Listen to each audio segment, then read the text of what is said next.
Merci Seigneur Yahweh, merci de nous soutenir avec la force et la vitalité pendant tout au long de ce jeûne et de prière de 40 jours jusqu'à ce 8e jour. Merci Saint-Esprit de nous supporter depuis le premier jour, de nous enseigner tout ce dont nous avons besoin.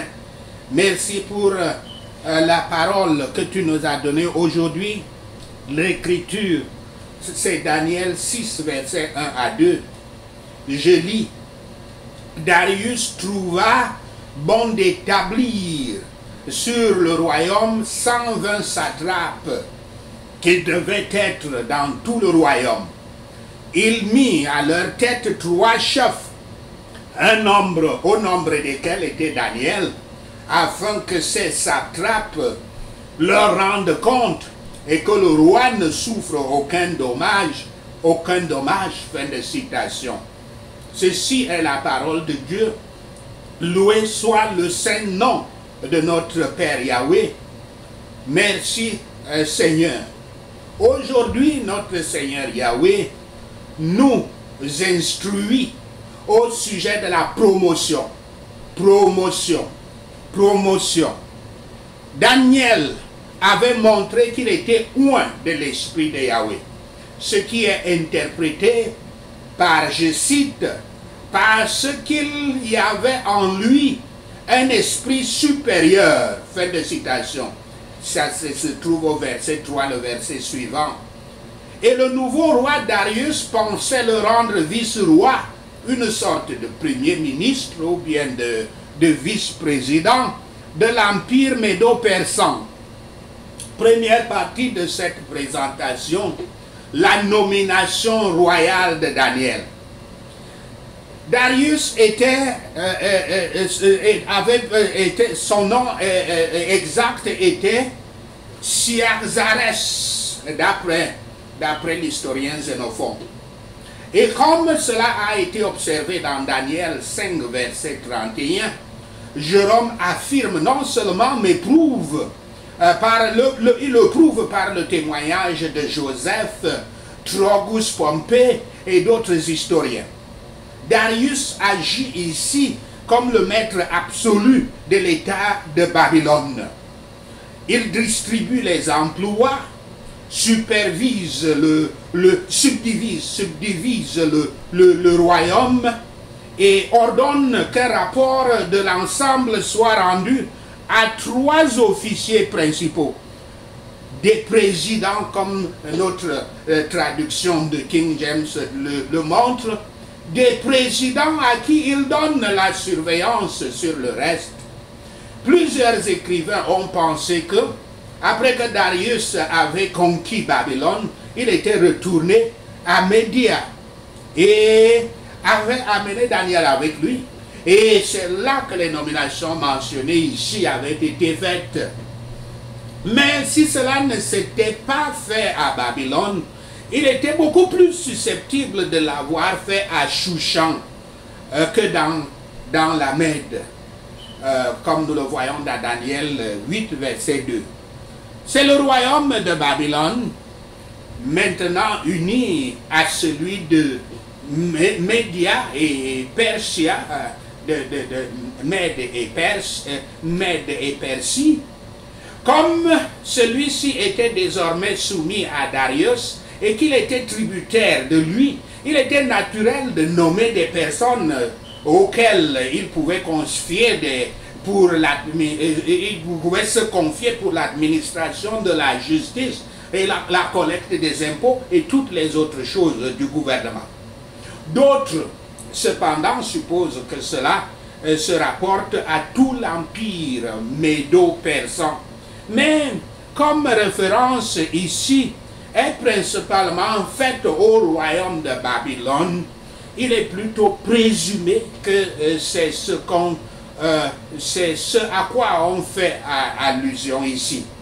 En outre, il est peu probable que Darius ait exalté, élevé Daniel, un juif et un résident de Babylone, à un poste aussi important que celui de premier ministre sur tout l'Empire.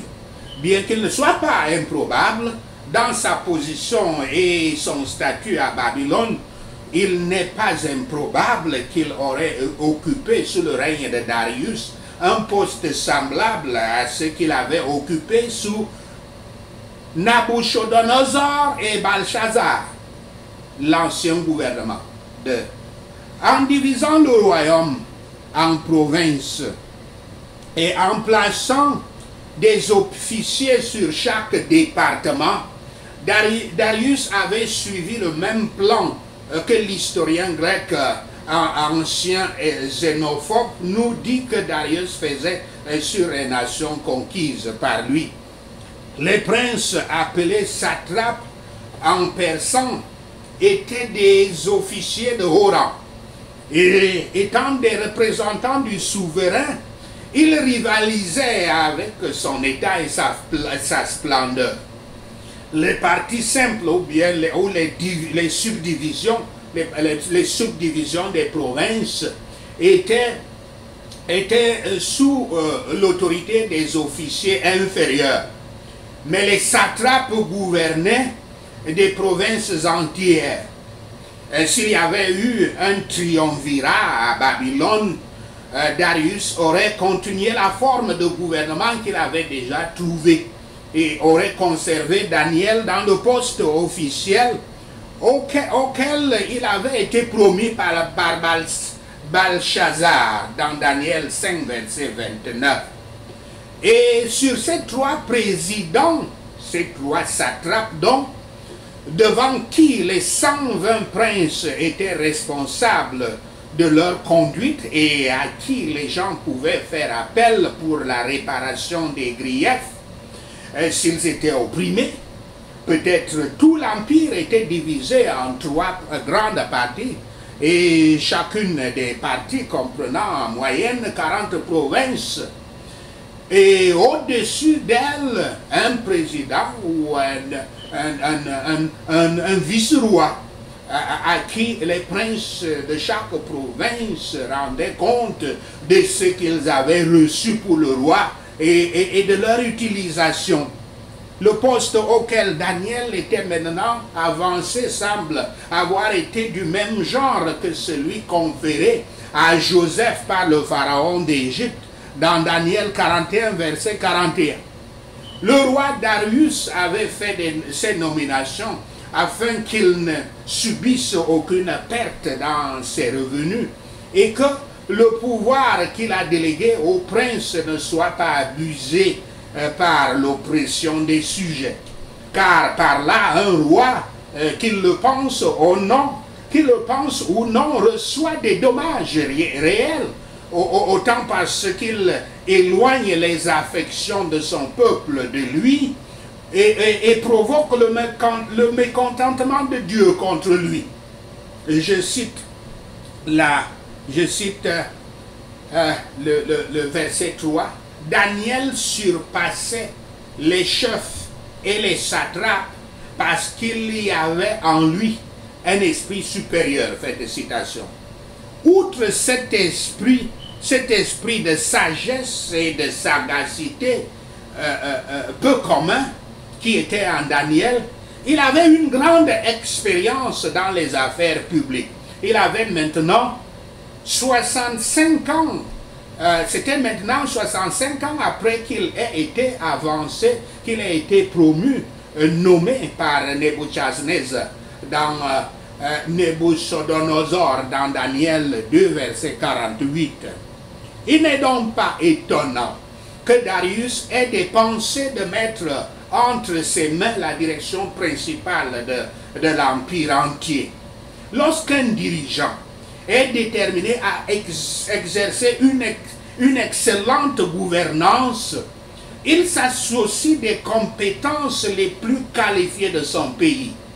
Par contre, lorsqu'un leader est déterminé à dépouiller et à piller un pays, il s'entoure des escrocs et des individus méchants.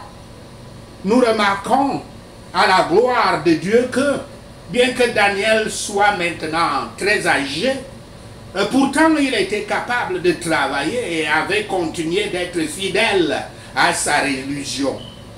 Et pour la gloire de Dieu, lorsque ceux qui professent la religion se conduisent pour que leurs ennemis les plus vigilants ne trouvent aucune occasion de les blâmer, sauf dans les affaires de Dieu, dans lesquelles ils marchent selon leur conscience. Deuxième partie, critères du Christ pour la nomination d'un leader. Les critères du Christ pour la nomination d'un leader. Yahshua Christ a donné les meilleurs critères de sélection pour la nomination, surtout dans le choix des apôtres. Mais ce que les écritures que je vais lire ici concernent le leader en général. Un apôtre est défini comme un envoyé en mission. Un envoyé en mission. C'est celui que Dieu a envoyé en mission ou avec un message.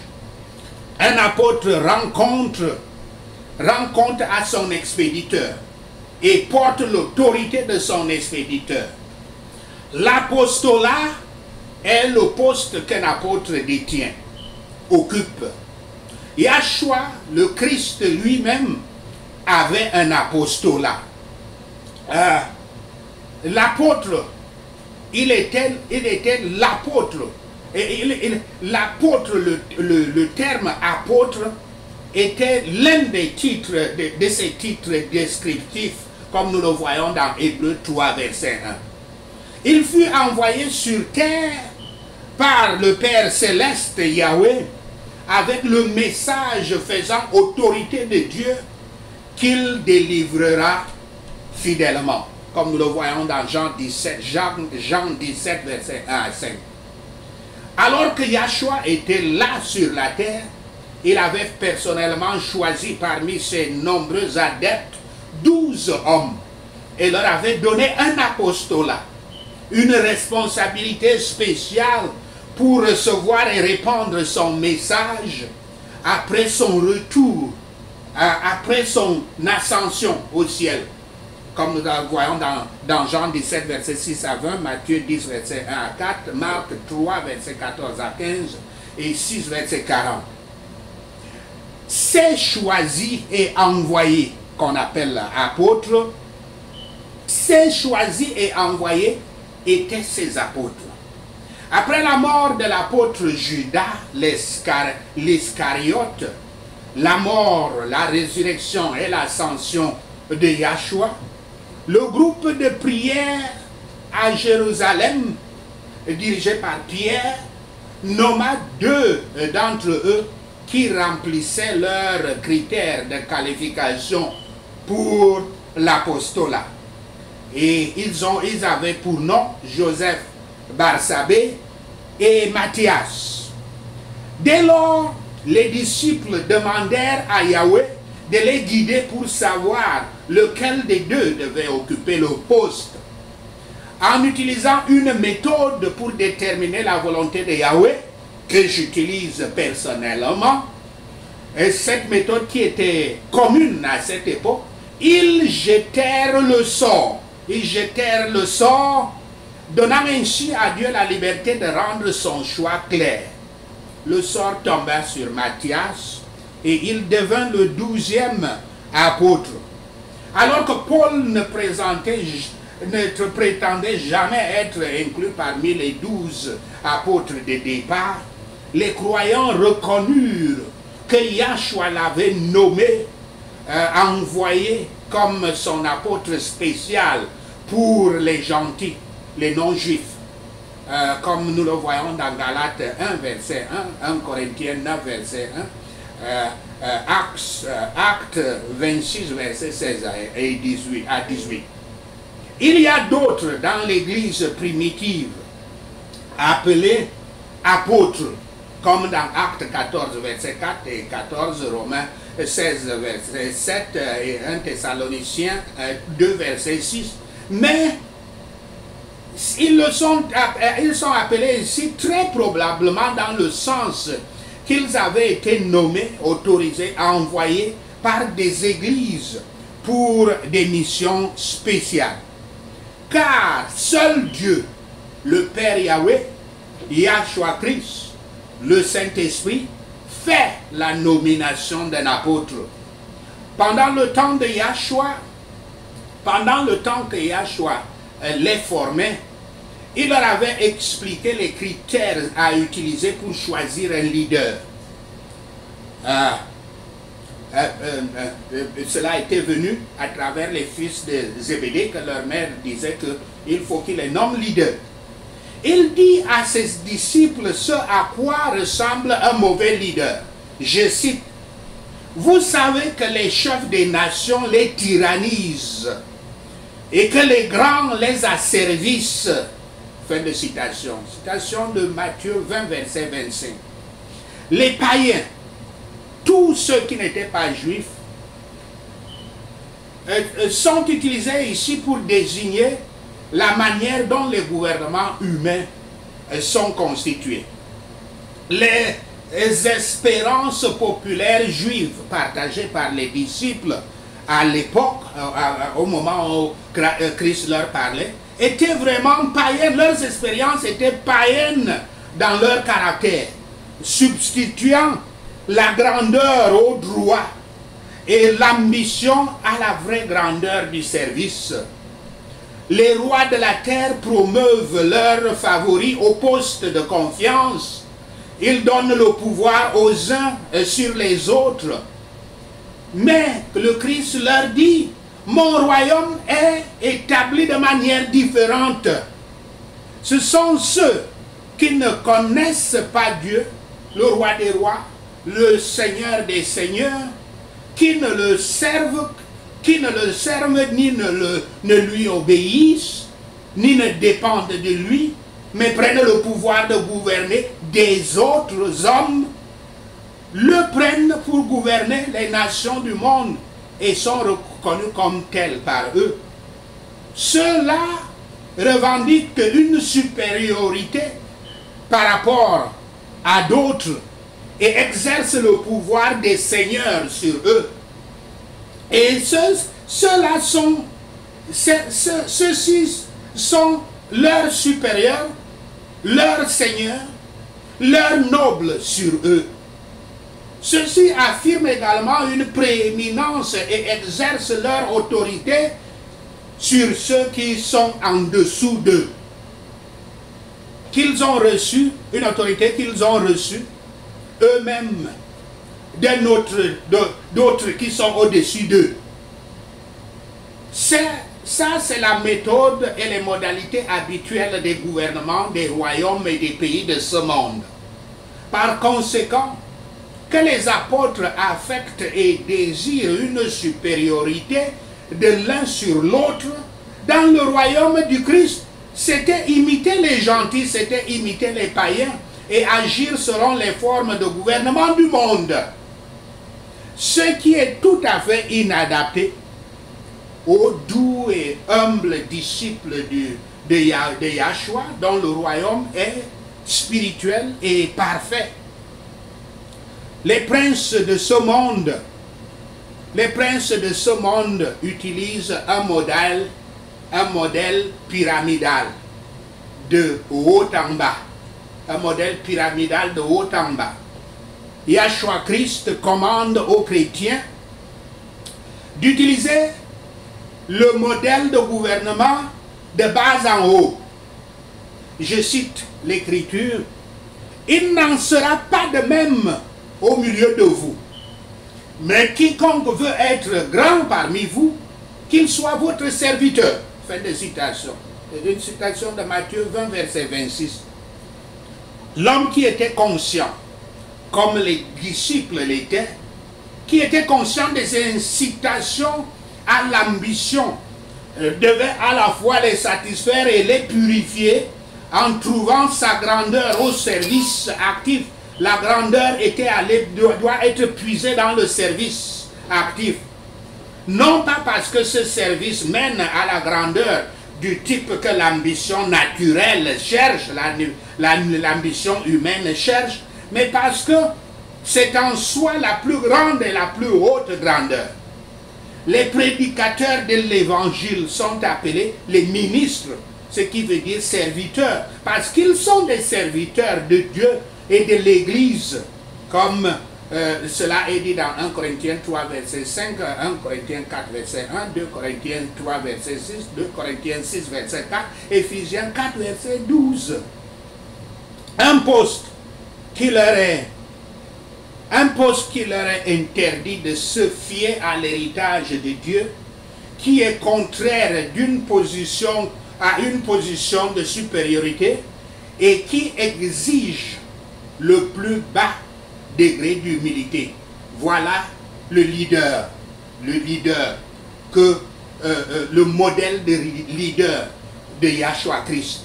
Celui qui serait considéré comme un grand homme dans le royaume du Christ, ou sous la dispensation de l'évangile, doit être un ministre pour les autres, un serviteur pour les autres, s'il désire être vraiment grand dans l'estime de Dieu et des hommes, et chercher à apporter une grande gloire à Dieu en mimant fidèlement la parole et les ordonnances, et en se refusant l'honneur et la gloire du monde, et en servant les autres par beaucoup de reproches, de difficultés et d'opposition. Je peux vous assurer, en tant que diplômé avec un MBA, que ce modèle de bas en haut est celui qui gère les grandes firmes à travers le monde aujourd'hui. Et la plupart des firmes mondiales sont plus riches et plus puissantes que la plupart des pays du monde actuellement. Yahshua, par conséquent, a les meilleures solutions pour gouverner un pays moderne. Sachez ceci, et le Seigneur Yahweh vous bénira. Amen. Alléluia. Prenons ces points de prière. Prions pour la promotion. Père céleste Yahweh, écoute mes cris et écoute mes supplications. Merci Seigneur. Au nom de Yahshua le Messie, nous prions. Oui Seigneur Yahweh, j'attends avec impatience ma promotion, mais rien ne semble marcher. Au nom de Yahshua le Messie. Je recherche sincèrement ton intervention, Seigneur, au nom de Yahshua le Messie. Maître, ta parole dit que tu ne méprises jamais les cris des affligés, au nom de Yahshua le Messie. S'il te plaît, regarde le traitement injuste qui m'a été infligé, au nom de Yahshua le Messie. Seigneur Yahweh, tout pouvoir et toute autorité sur cette terre et dans les cieux sont entre tes mains, au nom de Yahshua le Messie. Que peut faire l'homme contre moi, Seigneur, au nom de Yahshua? Tu tournes les cœurs des rois partout où tu souhaites, au nom de Yahshua. Alors, Seigneur Yahweh, parle aux responsables concernés, accorde-moi la faveur de leurs yeux, et fais-moi avoir ma promotion. Merci Seigneur, au nom de Yahshua le Messie, nous prions. Oh Seigneur, quand tu ouvres une porte, personne ne peut fermer, au nom de Yahshua. Je ne regarde pas les situations défavorables, mes yeux ne sont que sur toi, d'où mon aide vient toujours, au nom de Yahshua. Permets-moi de ne pas avoir honte, Seigneur, au nom de Yahshua. Ne permets pas que j'ai honte, au nom de Yahshua le Messie. Je te remercie d'avoir écouté cette prière et de m'avoir exalté. Je te loue pour avoir ouvert tous les obstacles qui m'empêchent de recevoir cette bénédiction, au nom de Yahshua le Messie. Tu es avec moi et tu combats la bataille pour moi et maintiens la justice, au nom de Yahshua. Merci de ton assurance et merci de t'être levé, au nom de Yahshua le Messie. J'attends un miracle de ta main et je te donne toute la gloire dans le puissant nom de Yahshua le Messie. Je prie. Amen. Alléluia. Merci Seigneur d'avoir entendu notre prière. Merci pour ta réponse à nos prières. Nous te rendons gloire, nous te louons, nous t'adorons, nous te bénissons ton Saint-Nom. Au nom de Yahshua le Messie, nous prions. Amen.